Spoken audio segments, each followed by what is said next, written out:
मत बता दें तो हम बता दें, कल वोटबंदी के खिलाफ आज देखिए मशाल जुलूस निकल रहा है और हम बता दें तमाम आज मशाल जुलूस के मार्फत से ये आज जो मशाल, क्या लगता है कि सरकार चुनाव आयोग के साथ मिली है या फिर आप लोग उन लोगों को बचाना चाहते हैं जो डबल आइडेंटिटी रखते हैं या उनके पास आइडेंटिटी है ही नहीं? नहीं, ये सरकार और चुनाव आयोग की मिलीजुली साजिश है कि लोगों को वोट से वंचित करे।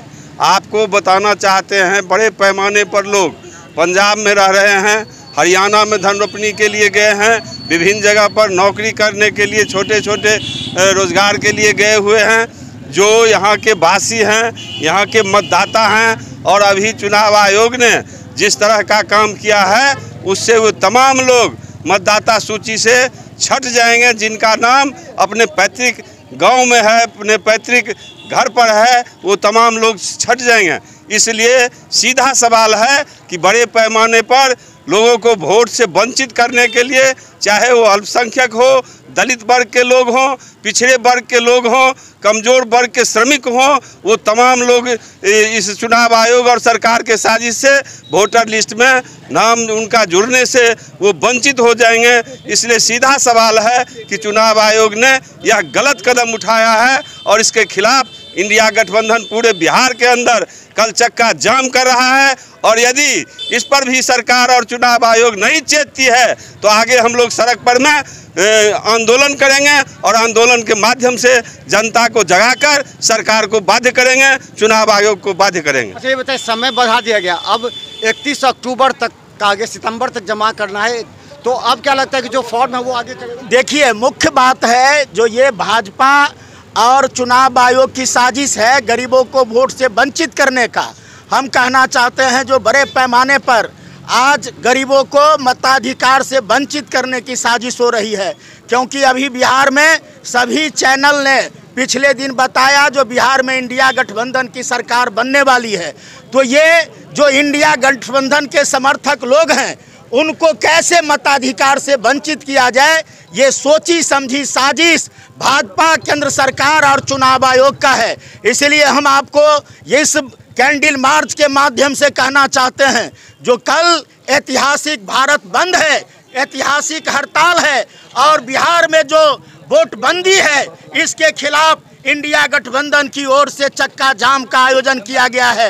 ये पूर्ण चक्का जाम होगा, बिहार में ऐतिहासिक चक्का जाम होगा और कल राष्ट्रीय पार्टी के तमाम जो इंडिया गठबंधन के राष्ट्रीय नेता हैं कल चुनाव आयोग के सामने बड़ा प्रदर्शन होगा। अच्छा ये बताइए कि क्या लगता है कि इससे मामला सुलझ जाएगा? 100% वोटर है, वोट गिरता है 54-52%, ये 40-45% कहाँ चले जाते हैं? देखिए, ये लोकतंत्र है और लोकतंत्र में यह अधिकार है जो बाबा साहब ने ये संविधान में बनाया, जो एक वोट राजा को भी देने का अधिकार है और एक वोट रंग को भी देने का अधिकार है। इस वोट से एक गरीब का बच्चा भी राज सिंहासन पर बैठ सकता है।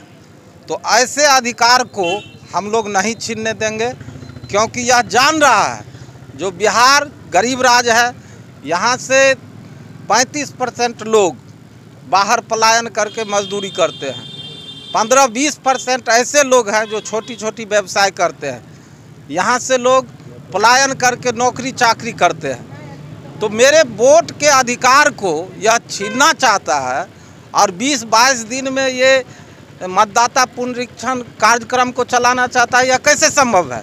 यह चुनाव आयोग का यह सोची समझी साजिश है और यह एनडीए के द्वारा सिखाया गया यह रणनीति है, जिसको हम लोग नाकामयाब करेंगे और हम अपना अधिकार लेके रहेंगे, चाहे वो सड़क से हो। बीजेपी का वोटर होगा, वो तो बीजेपी का वोटर होगा ना, जो 4 लाख अगर वो तो बीजेपी का वोटर होगा। देखिए, निश्चित तौर पे ये केवल आप ही का वोटर नहीं है, वोट देखिए गरीब का नहीं होता है। आप लोग मीडिया वाले हैं, वोट किसी का होता है, पिछली सरकार 24 वोट किसी का होता है। अगर वह वोट अगर फर्जी था तो यह प्रधानमंत्री भी फर्जी है, क्योंकि उसी वोट से वह भी जीत कर गए हैं। तो प्रधानमंत्री फर्जी है, सबसे पहले वो इस्तीफा दे, और उसके बाद चुनाव करवावे। ये कहाँ का नियम है? कहीं न कहीं अपने आप में असंभव सा काम वो संभव और कम समय में संभव करना चाह रहे हैं। इस तरह का ओरिएंटेशन चुनाव आयोग लगातार करती रहती है हर छोटे बड़े चुनाव में, और हर तिमाही पर चलता रहता है इनका जो है वोटर लिस्ट में सुधार करने का काम। ये कौन बता दें, देखिए लगातार इन लोगों का आज आक्रोशपूर्ण प्रदर्शन है। और ये कल यानी कि कल पूरे बिहार चुनाव को लेकर के जोड़ा गया। देखिए कितने लोग आज कैंडल मार्च के जरिए निकल रहे हैं आज।